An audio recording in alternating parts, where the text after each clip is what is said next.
There is something on your finger there, Mr. Ericsson. You notice? Yes. Ah. That is baller status official. I got so many things to ask you here, but I don't want to waste too much of your time. Let's start with this. Let's go way back. Come here to IndyCar, your first year. We know the story. It wasn't necessarily a great fit. We know that the team, for whatever reason, they were pretty quick to want to look elsewhere.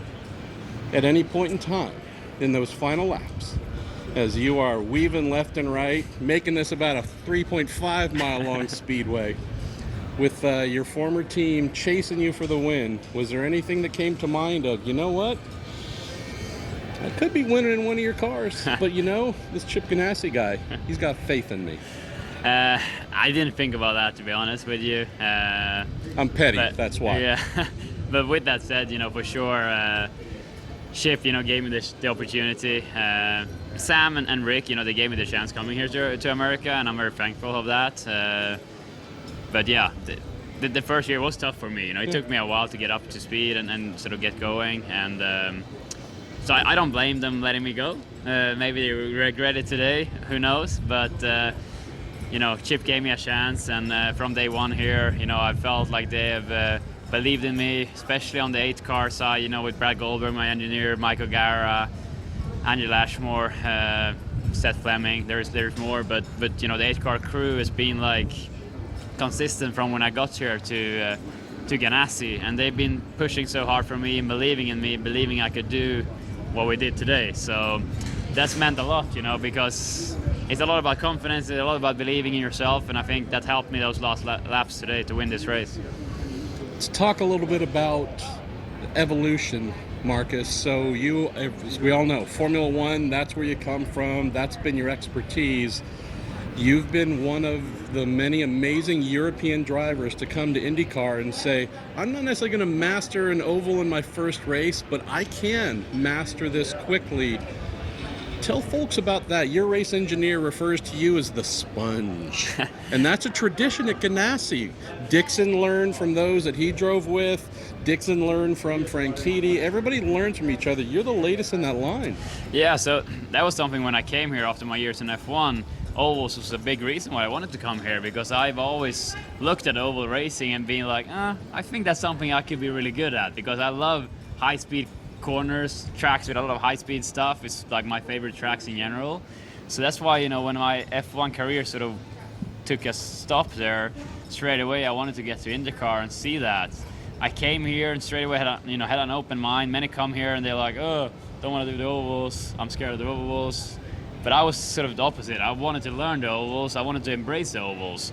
And I think that helped me. But with that said though, it is a different type of racing, and it takes time. And definitely, you know, the first few years, I was fast, I felt comfortable, but there was always something I was missing. It was always like, what am I missing? And that was the thing this off-season that I, myself and Brad, you know, my engineer, we put a lot of effort into trying to understand and trying for me to understand more about oval racing, and that last sort of percent to be a podium finisher or a winner on oval racing. And that definitely helped, you know, in Texas, first of all, getting a podium there was sort of a show that hard work we put in the off season was paying off.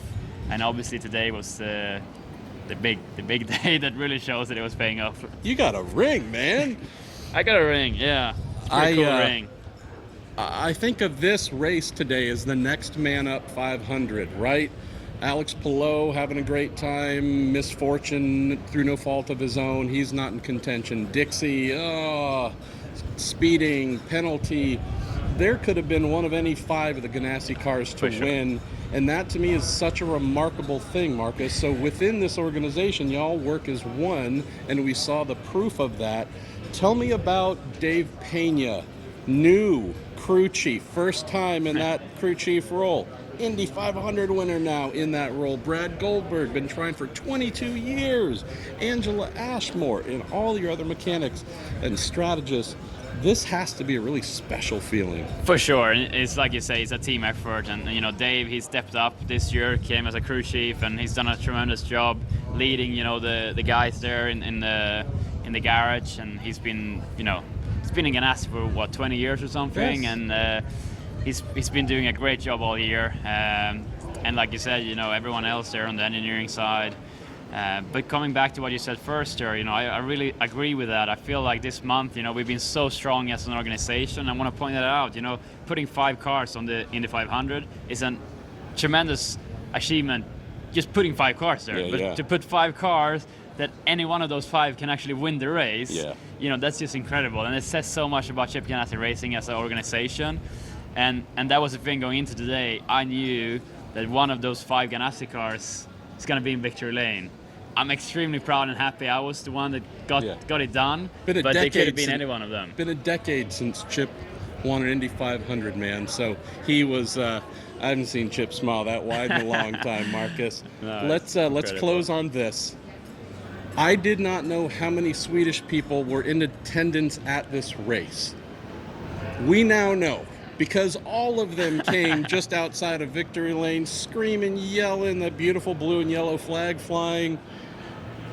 Tell me what that means to not only have your countrymen and countrywomen supporting you, but also this beautiful flag here on your suit, to know that back home, oh man, there's a lot of bottles being popped right now.